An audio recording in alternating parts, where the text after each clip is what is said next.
Today may be my 40th upload on YouTube. And honestly, I didn't know what to say.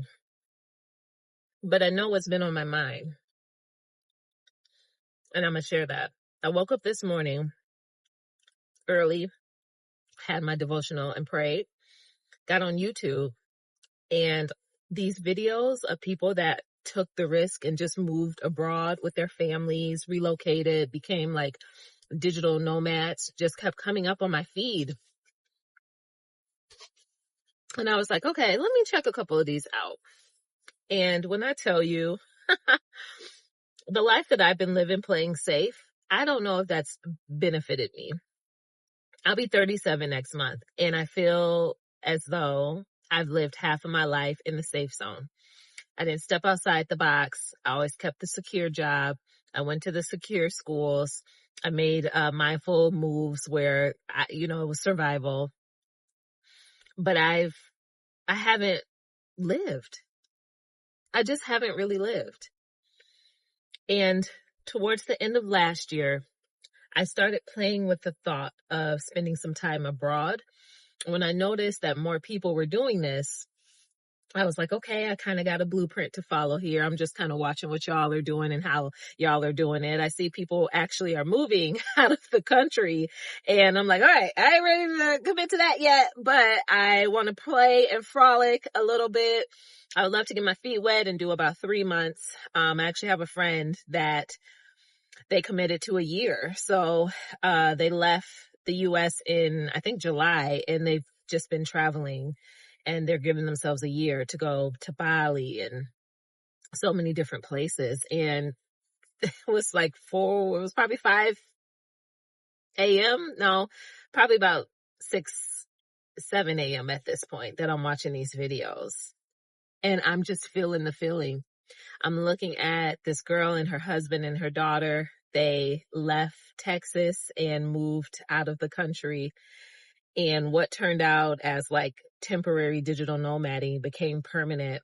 I'm looking at the backdrop in the beautiful like Italian, well, they're in Greece, so Mediterranean like architecture in the room, and seeing how far their money goes versus how they were spending their money in the US. And I know I don't have a child expense to worry about, but I've thought to myself, even being a 30, soon to be 37 year old single woman with no living children, right? Because I've shared that my son was a stillborn in my pregnancy, 36 weeks in my pregnancy. It'll be 9 years next month since DJ passed away.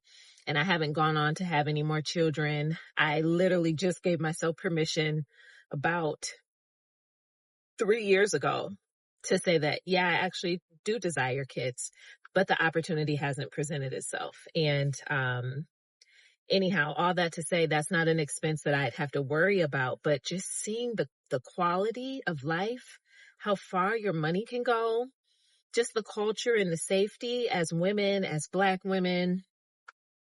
And then I look at us here, in the U.S., and I've lived around the U.S. I'm from Michigan. I've lived in Atlanta for some years. I lived in North Carolina for some years. I tend to draw to the South because of the slower pace of living. But yet it felt like you could still have a good quality life, and little to no snow was always the goal for me. But looking at this exhausting race that we're on, where we are working to live, feeling like your money doesn't go as far as it should, just the exhaustion of the things that come with being in the U.S. sometimes kind of wears on me. And I do have moments where I literally think like, this can't be reality, or there has to be more to life than this. Like waking up, getting dressed for work, clocking in at 9 after you drove through 25 minutes of traffic. God forbid if you got a longer commute, right? I had a season where I had an hour and a half commute. Get to work, clock in, deal with your business, and Lord, don't let it be a job you don't like. And don't let it be a job that drains you. And oh my God, don't let it be a job where it drains you and you underpaid. You work, you're 9 hours, whatever, clock out, battle traffic to get back home, and probably heat up a TV dinner because you don't have no energy to like tend to yourself. and then you go to sleep watching Netflix, or maybe you drink wine to put yourself to sleep because you're in like this rotational, like dither, twilight zone. And then you wake up the next day and you do it again for 4 more days. And you're literally living for the weekend. That's insane to me. It's insane to me because it was my life at one point in time. It's insane to me because I never wanted that to be my life. It's insane to me because that is the dream I feel like America has sold us. And I just I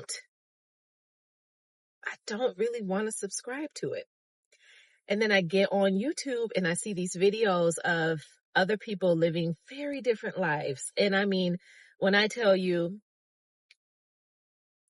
the closest I got to that freedom in my time with my job, making great money, I had never felt so good in my entire life. I had my spa days scheduled every month. I had my facial scheduled. I rotated things on like a 3-week, 4-week basis. I would meet my girlfriend for coffee, and I mean, I wouldn't have to rush to get back to work. But of course, if I had meetings that day, I would be mindful to tend to my meetings. If I had an appointment or something come up, I just let my boss know. It was no micromanaging. I handled my business. I got things done. That was the taste of freedom that I got while still working in corporate.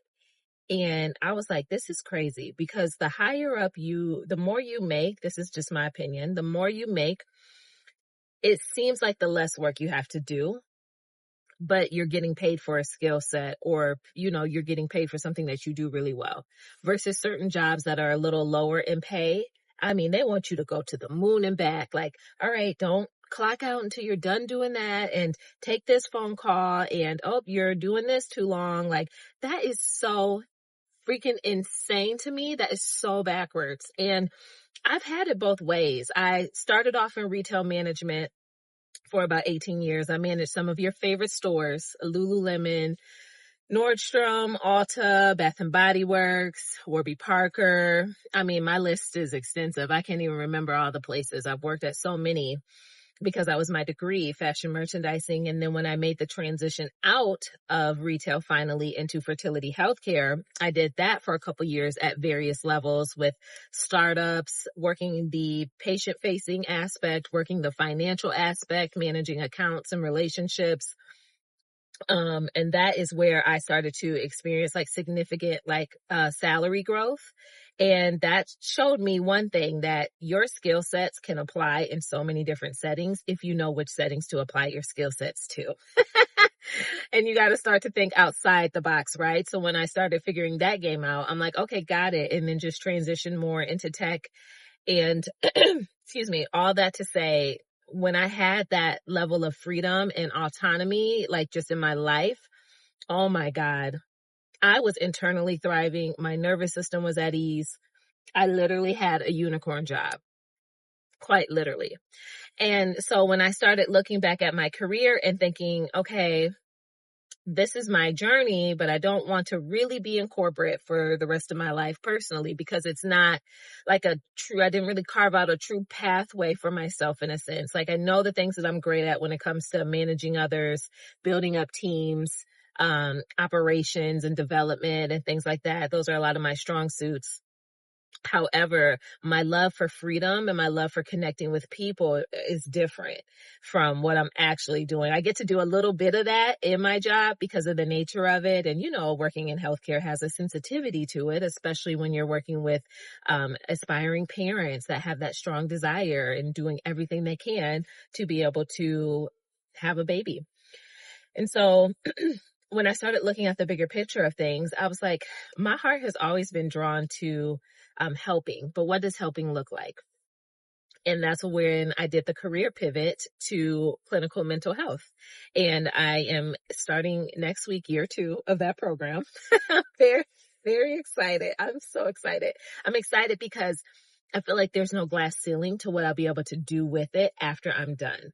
The intimate spaces I want to hold with people, the retreats and the workshops I want to be able to do, the different trainings and modalities that I can learn to just help people break free from what I'm breaking free from. Helping people experience more joy in their life, more happiness, more autonomy over their days, over their time, helping people peel back the layers to get to like, okay, what do you really want to do? Like, did you take this job because of this reason or that reason? Like, what are we really doing here? And I want people to live the absolute most free life they could possibly live. Through their healing and their understanding and their awareness of themselves, like really experiencing their core desired feelings, really becoming their most healed self, really living from their most truest place before the world told them who they had to be, what they had to do, where they had to go, and how they had to do it. And when you do that work in yourself, when you are intentionally getting support and unpacking things about you, when you do the work for you, you're in a better position to help other people do the work for them, right? Because really a therapist is really just guiding you towards what you may already know to be true or may not have realized, but you needed some help unpacking it and processing it. So just knowing all of those things and desires of like what I feel like the reality of life should be. I miss when we had communities. I miss when you can knock on your neighbor's door. I miss when you will walk outside and wave and know each other's names. I miss the camaraderie. I miss the support. I miss like, hopping over the fence to go to my friend Crystal's house as a child and play in her backyard. I miss just those beauties and natures of life. And I don't know where we lost that or what took place where we got so disconnected from that. Maybe just the adjustment of technology and time. But I believe a lot of people miss that too. My dad said something to me the other day. We were talking about, before my dad had lost his business, excuse me, how life was. And this was in the 2000s, like 2000, we were kind of reminiscing more on like, 99s to the 2000s, but probably right before I graduated high school. So like 2000, 1, 2, 3, 4, 5. He was like, we didn't realize how good it was. And I was like, we really didn't, because it felt so good. Even in the hiccups of life and the things that were happening and, just trying to work to strive, to succeed, to excel, like even seeing my parents work to do all those things to create a good, solid household for us, we didn't realize how good it was. The simple things, the joy that we had at Christmas because we were all together and we were all with each other. The funny ways my dad used to gift us Christmas gifts and hide $100 bills in a streamer, in a roll of streamers that looked like they had never been opened. When I asked for an Apple computer and I opened it up and he had literally an apple sitting on top of the printed picture of the Apple computer I wanted, but then had the $100 bills right below it that I didn't know. Just those beautiful moments that made Christmases worth remembering, and made life worth appreciating. And I feel as though other cultures outside of the U.S. embrace that and embody that. Now, I haven't explored much outside of the U.S. I have traveled. I've lived abroad. I did live in Paris for a month. I've gone to Belgium. I've been to Mexico. I've been to the Bahamas. I've been to Canada. I've done, that's a small scale to me of traveling. And there's just more that I want to experience and explore. The underlying feeling that feels a little scary is like not having family close by or friends. But the thing about me, I don't struggle building community. I do not. I am a woman that can build a community, because I enjoy connecting with people, and I have no problem being the woman that's like, hey, here's my number. Or, if you feel comfortable, I would love to get together for coffee or tea again. Like, I'm that woman. And I think that would serve me well in this journey. But in the same token, it's like, not having my mom or my dad or, just people around that I like spending time with. But you know what? Maybe the positioning is getting in a position where they can come too. Maybe it doesn't have to be either or, right? So used to thinking that, so used to thinking it has to be one way or the other. But when you have free will and you have financial equipping, it doesn't have to be. It can be both. Both can be true.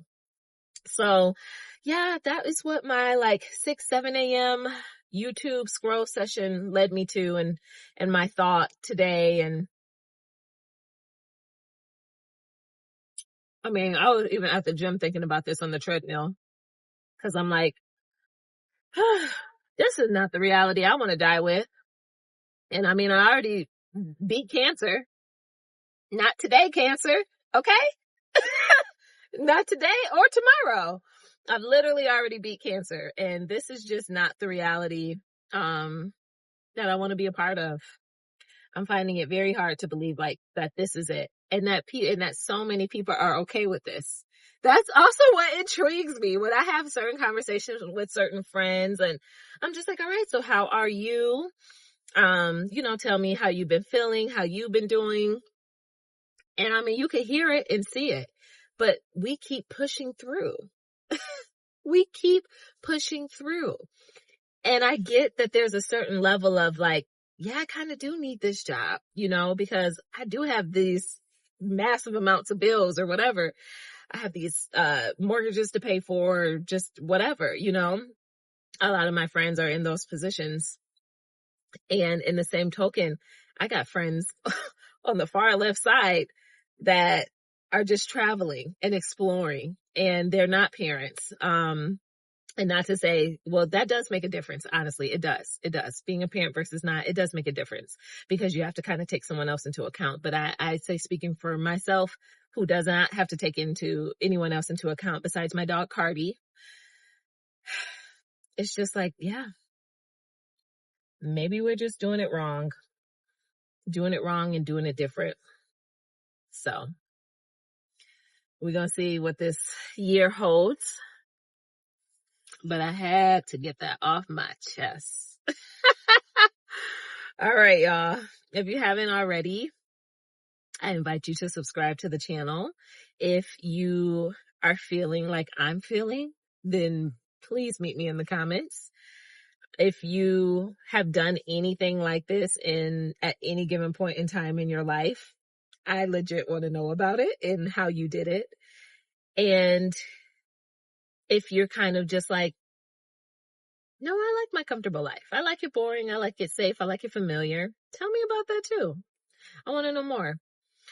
So until the next video, friends, take care. Peace out.